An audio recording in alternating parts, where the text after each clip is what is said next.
My name is Nate Stood, Superintendent of Perry Local Schools. We are back for another edition today of Perry Panthers podcast. Joining me are Mr. Bill Hildebrand, Principal, Perry High School, Mr. Kevin McDougall, Associate Principal, Perry High School, and Mr. Rich Leone, Assistant Superintendent, Perry Local Schools. Going to take some time today just to focus and highlight on some of the great things going on here at Perry High School. Starting off, obviously yesterday was the first day with freshmen, and today's the first day with all students. Going back to Monday night, I know we had open house. How did open house go?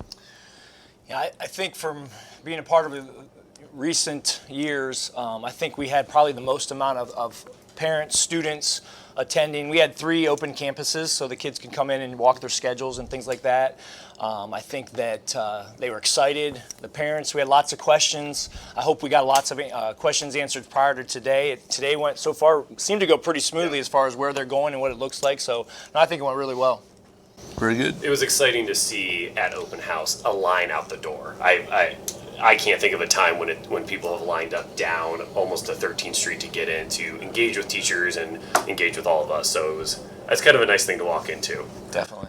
You generally notice probably more freshmen coming in for open house just to try to assimilate themselves with the building. I notice a lot of freshmen, but I also always like that there are a lot of alumni who've recently graduated who have siblings who, that's the population I see a lot of kids who are like, okay. Well, I'm not at college yet, but I got a younger sibling, I got an excuse to say hi to a favorite math teacher or a coach. So a lot of them, mostly freshmen. Yeah, but the freshmen are really focused on, especially the parents, is just that big transition into high school.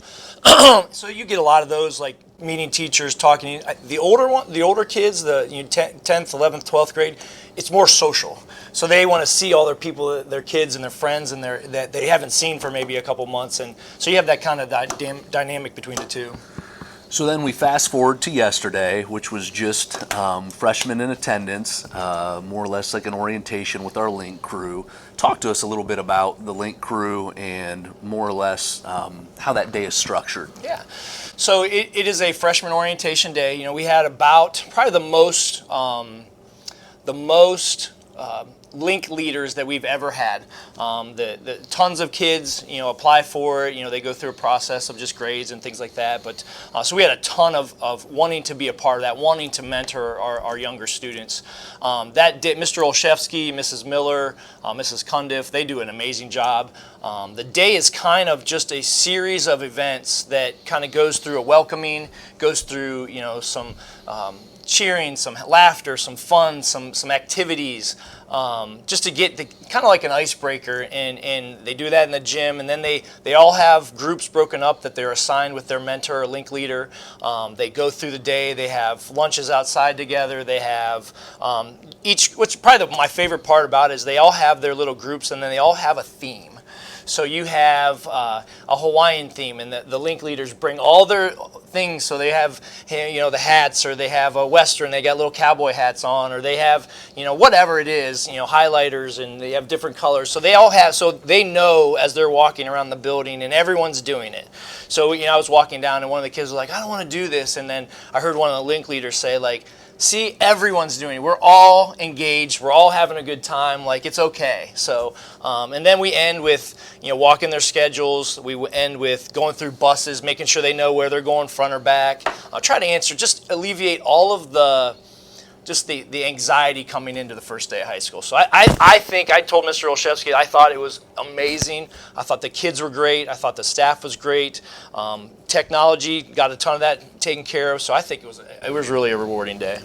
And I think to have an operation run that smooth with so many people who've never been in the building before is a really kudos to our advisors of Link Crew and to those juniors and seniors who come back and spend time that they don't have to. They also do 2 full-day trainings on the weekend beforehand, our juniors and seniors at Link Crew. So they give up their last weekend of summer to get these kids excited about being here. And that's the most important thing. Like today, on the first day of school, when teachers are laying out their syllabus, trying to connect, get some of the schedules and norms in place, it's nice that we have time to just be like, this is a happy place to be. You're going to be excited to be here, and that's what's really cool. That's awesome. That we have upperclassmen excited about that. So today is the first day of school. You got everyone here.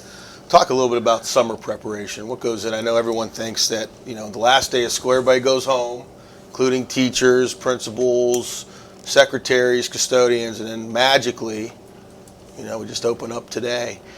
Talk about the summer, what that looks like at the high school level to get ready for 1,500 students to come today. Yeah, it's definitely magical. I would say that just a shout out to our custodians. With us having the summer feed program where everyone's coming in and out, so we have summer school up here for the first 3 weeks of June. We have the feed through basically a week or two before school starts. So our custodians and our cafeteria, they do an amazing job. So they're all kind of working around each other to get rooms and everything cleaned and all that stuff. There's some of us that go home at the end, and there's some that don't. But those guys are the warriors that really get things going.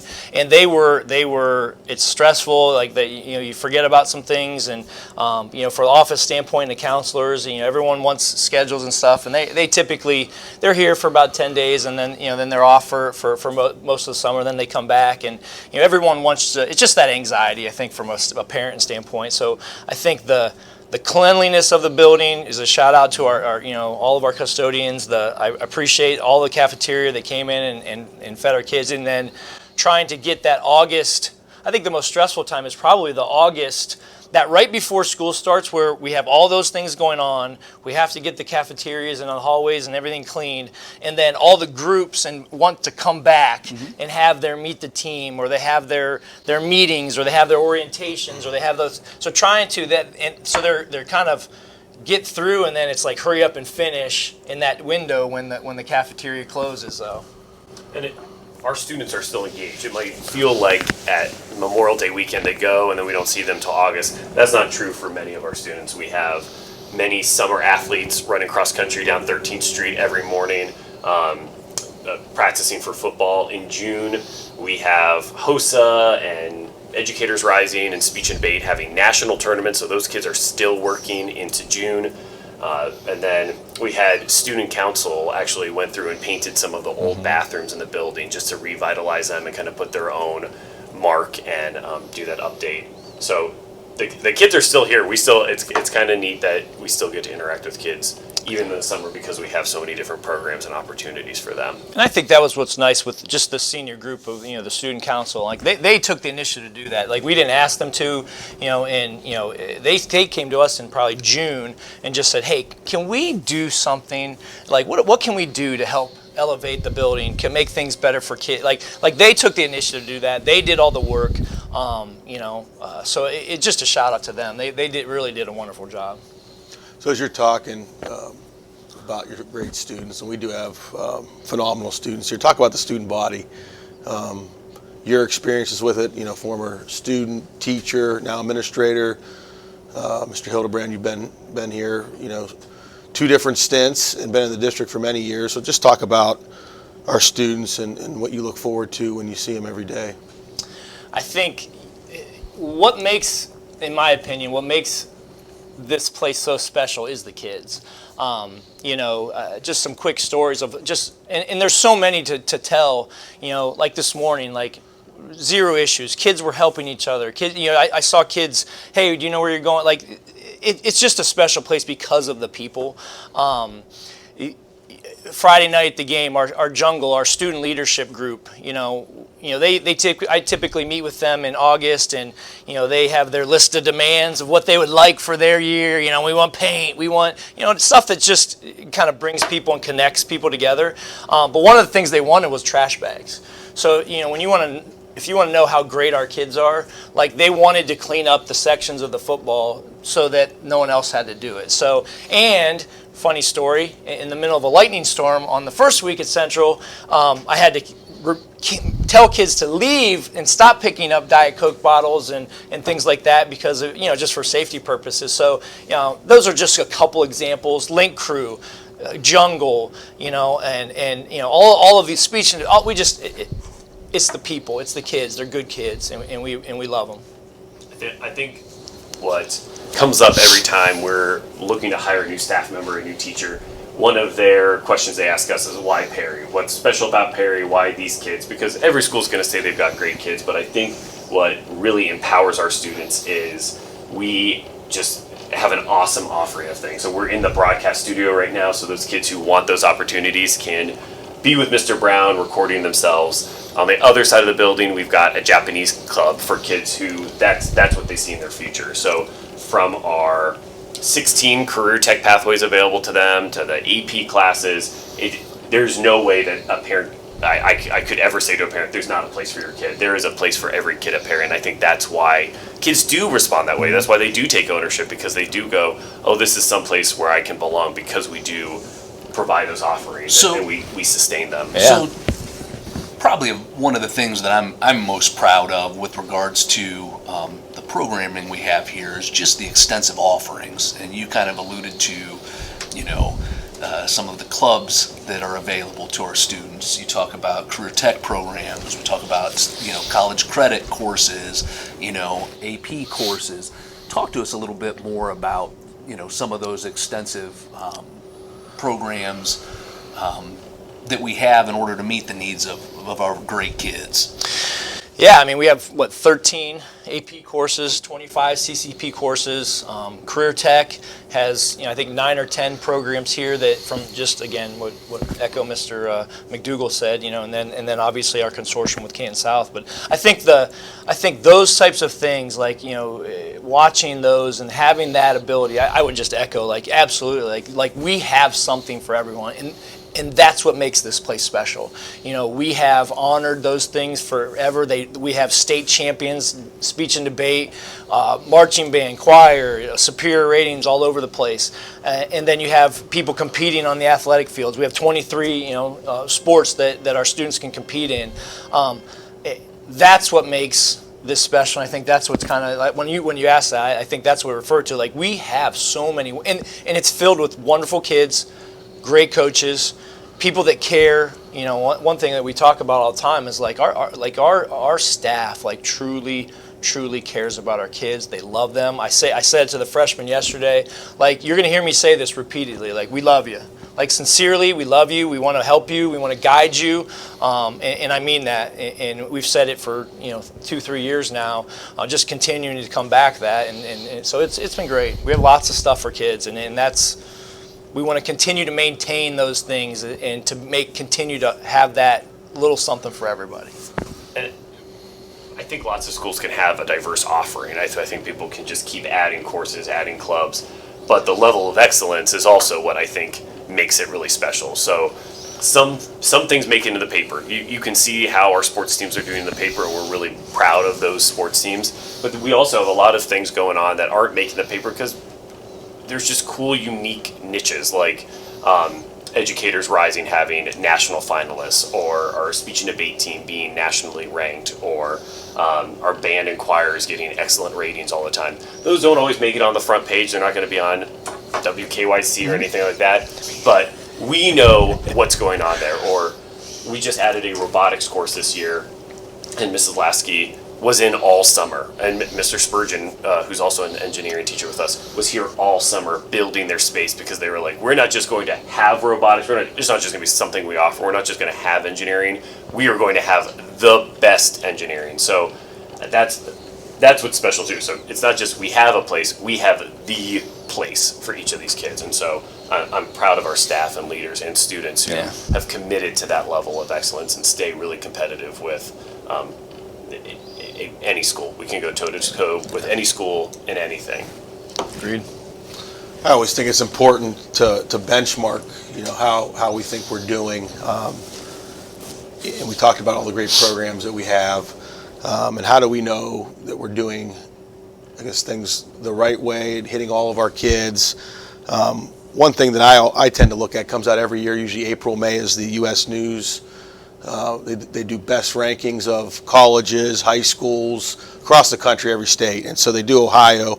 And last year we were ranked 215 as a public high school in Ohio. Now you might say, well, 215, that's not very good. Actually, it's top 24% in the state. So, and what that, what factors into that, a lot of it's AP and IB. Well, we don't even have IB. we do have a lot of CCP that's not factored into that ranking. So if you were to factor in our College Credit Plus, like we might even be top 15%. So I always like looking at metrics. I think it's important. We always have room for growth and improvement, but out of almost 900 high schools in Ohio, we're sitting at 215, and so obviously we want to continue to grow and maybe crack the top 200 next year. But I think from a metrics perspective, I think that's important to measure. So looking at metrics and benchmarking against maybe our local Stark County high schools, similar districts across the state. What are some things that you guys think we do really well as far as academically, maybe outside of the the upper level classes that we've highlighted here with AP and CCP? We have historically had really strong numbers in United States history and government. Those are two courses where, just compared to schools across the region, we have students achieving proficiency, and almost every student in the building takes those courses, and so that's something that we're really proud of. We also saw a lot of growth across all of our tested subjects last year, and so that's been really a commitment of our teachers to dig deeper into data, dig deeper into evidence, and making time to really collaborate and give each other feedback. And so that's been exciting to see. We're also, the ACT is something we're also looking at and working on. Every junior takes the ACT for free at Perry High School every February, and so we started really committing last year to more programming to make sure that they were prepared for that test. That's not a state test. It's not something that's really aligned to what's directly going on in classrooms. It's kind of just for college entrance. But we decided to make sure we're getting kids college and career ready, we needed to spend more time on that. So we had Mrs. Dowd and Mr. Grossi stay after school multiple days a week in the winter as an open tutoring session for kids. So they would have a small group of kids show up after school for an hour, 2 hours to just work on ACT problems to make those improvements. We also partnered with the curriculum department to get all juniors access to really strong digital ACT program so that they could work on their own time. Because we needed to also, like we were saying, those diverse offerings, we got athletes. So that means after school tutoring, that doesn't work for them. They got sports. So then we got to find something else and make sure they're also accommodated for. So we had that digital platform. And then in addition to that, we had classroom teachers who spent more time, especially our science department and our English department, really integrated ACT questions into what they were teaching to give our kids the best step forward. So we're making progress on that. That's definitely an area over the next 5 years I expect to see a lot of growth. So as you kind of reflect and you mentioned, just some of our data numbers improving over the last year, like what kind of initiatives have you focused on within, trying to maybe look at some of those areas? I think first and foremost, like it's our teachers taking a hard look at the lessons and the things that they're providing. In our staff meeting, we just said, like, listen, take risks. If it's not working, if this lesson isn't working, then you don't need permission. Like, do it. Like, do what's best for kids within your realm. Change it up. Throw the lesson out. And I think they've heard that repeatedly. Working together, and collaborating. Kevin had mentioned collaborating. We've seen some growth in some areas. Some of those subjects that when great people start working together and talking about their work, good things happen. So I don't think the programs and things like that are great. They're great offerings and things like that. But it kind of comes back to the providing the best lessons day to day, bell to bell learning. Those are the things that we ask, and they're moving. If they're not there already, they're definitely like right there, and we appreciate it because they're changing, they're taking risks, they're engaging kids, they're collaborating, they're engaging with each other. And that's kind of I don't know if that's a secret sauce, but it's definitely, I think, the kind of the meat of what needs to happen. So and the high school staff is doing a phenomenal job. I think a couple examples of that. There's Mrs. Long in our math department. She has already asked me for as much access to data as possible because she loves Excel sheets. Like she wants to make spreadsheets. She wants to see how kids are doing. She wants to see if what they thought was working so that they can adjust. She was on me as soon as August hit. Like, hey, we got to get rolling with this. I've really refined my processes. I think about how she's working with the math department to go above and beyond in that dive, more than they ever have before, to really understand where students are, or I think about the science department, biology. Mrs. Herstein went to a professional development of the national biology teachers. She came back and she said, there's this cool problem-based learning. It's very authentic. It's applied to what we do. I think we can get kids further on that test if we give them some hands-on opportunities. And the biology team said, we're on it. We're a team. So our biology teachers tried out just new things. They stepped out of their comfort zone because they thought, if this is going to do better for kids, we're going to be uncomfortable with our teaching and practices. So that's where I see our growth really coming from, is people stepping out of their comfort zone, breaking tradition, and accepting, like, education's changing, kids are changing, and they're keeping up. So Perry High School is the end of the academic journey for our families. They start in preschool, work their way up, and when they come in as freshmen, obviously 4 years goes quickly. So we often talk in education about the 3 E's. We want students to be able to either enroll in a post-secondary higher ed institution when they leave, either that or enlist in the military, either that or be employable, right? So you've talked about like our career tech programs, which would speak to the employability. We've talked about some of the high rigor courses we have that would talk about college readiness. Maybe talk about, and the one thing that is very special about this community is the sort of the patriotic feel and love, and you look at Memorial Day and Veterans Day and some of the special things we have here. It's a community event, not just a high school event, but highlight a little bit about that enlisting piece and programming we might have to help kids get there. Yeah. So, one of the programs that we do have, again, is our ROTC program. We have a number of kids that go through that program that compete on different levels, whether it be rifle competitions, whether it be training competitions. We actually host for area schools one of the kind of the, I don't want to say obstacle courses, they call it Raider team, where they go through and our kids have to plan. And I think Lieutenant Colonel Grow, he does an amazing job providing those opportunities. Now, you don't have to be an RTC you don't have to enlist and those types of things. And a lot of it's leadership. A lot of it's just doing things and being accountable and being collaborative with each other and working for a common solution, and problem solving is probably more so than just the military. But I think the Perry High School and Perry local schools are dedicated to celebrating our armed forces, and I would couple anyone, if you've seen our memorial out front, for all those that go by,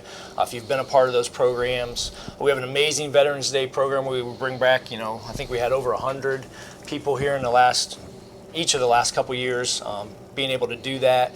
They are constantly looking to evolve. They're constantly looking to grow. So for our purposes, it's a value. We love working with him and all the kids, and we have those groups coming in repeatedly that are offering to help. It's just we are very patriotic, and and that's not going to change. So it's we definitely have that respect. So. This summer was another example of those kids being here all summer long. Colonel Grow with the JROTC was working with our rifle team, which is top ranked. I mean, they are competing against adults and doing extraordinarily well. And so they're full throttle. They're 365 all the time. There was one day last year where Grow was absent and they needed somebody to cover, and I was like, okay, I'll go down there. I don't know what I'm doing, but I'll go down there, I'll take attendance, make sure they do what they're supposed to do. When I got down there, the older students started running drills with the younger kids. They were marching, silent, respectful. I kept feeling, I should interject, I should be doing something. They were a self-functioning unit. They understood the expectations of, if Colonel's not here, this is what we do, this is what matters. And so they were just like, when they kept checking in on me, do you need anything? I go, no, I'm supposed to be okay. You're good to go. So it is awesome. It's that leadership stuff. Yeah. It's those core values. I feel very blessed. My office looks out to the Veterans Memorial, and it is throughout the day. Parents taking their toddlers to walk around and read the names and be quiet and reflect, and community members will just pick weeds. Like if they see a weed that's just once popped up and we haven't caught it just as soon as they'll pick it and take care of it. So it shows how that's like, to me, that's the center of Perry, is that memorial. So the whole community, I feel like, is centered to that, because that's what matters to people. And so when you're picking your kid up, you're dropping your kid off, you remember why you have access to education. You remember why those things matter. So really, really proud of the kids who choose to serve, and we recognize them at our graduation ceremony. We have them stand up, name the branch that they're attending, and they get thunderous applause in the stands. It's great. It's great. Arts and theater, another special thing about Perry. Talk a little about our art programming and our what I consider world-class theater programming. Does a wonderful job, puts on great performances for our community. Yeah, you really can't say enough about Mr. Weaver, our musicals. Back in Mr. Mattachoni, and he's just kind of taking it from there and continuing on that excellence. I mean, they put on 3 shows a year. This year there's some. They have a takeoff of Harry Potter here coming up here in a few weeks. That they've been working again. To echo, working all summer. They've been in here since probably the end of July, maybe before, beginning doing rehearsals every night for hours and hours with those kids. I was actually in there yesterday or the day before, and I just popped in one evening just to watch their practice, and they're learning and growing and laughing, and it's just another way. All these things are so amazing. There are ways for kids to connect with each other, and the more we can do that, and this program puts on a great one. They'll have Charlie Brown Christmas in December. They'll have May We All in March, which is you'll hear a lot of more, I guess, modern country songs and things like that. So it'll be really good. The choir band, speech and debate, all those opportunities for our kids. Mr. Smith and now Mr. Hayden, Miss Poland, in the past, and they have continued to drive our kids to excel in those areas, and that's evident by the amount of superior ratings and things we've had. Having the opportunity to go to those places where our kids compete and watching the other bands, they take nothing away from them, but our kids are just so focused on things, and they are phenomenal. They practice just as much as anyone else. Speech and debate is here. I don't know if I always joke because I don't know if Perry High School ever closes. Because our kids are always here. Either they're in rehearsals, they're in practicing and staring at mirrors with their speeches, or they're you can hear voices singing in the hallways as you're here at 7-8 o'clock at night. It's a wonderful. It's a great thing for kids to connect. Well, and to that, like I think one of the pieces that a lot of people don't see, whether it's our athletics, whether it's our, fine arts programs, everybody as a community, generally they participate in the events, but there's so much sacrifice and commitment and hard work that goes in that a lot of people don't see. And when you talk about all of those programs, just the amount of time that not only do our coaches, advisors put in, but also our kids, just extremely committed, and the sacrifice to be a part of those programs, I absolutely love. It's one of the things about probably high school students I've always enjoyed and appreciated the most, is just watching them partake and participate in other things, and their desire to be a part of it, but also then what they're willing to sacrifice and give up to be a part of is always, I love it. Yeah, it's always good to see. So, I appreciate Mr. Hildebrand, Mr. McDougall joining us this morning. As evidenced by our discussions this morning, a lot of great things going on here at Perry High School, a lot of great people and great kids. And I appreciate you tuning in today. Have a great day. Go Perry. Go Perry.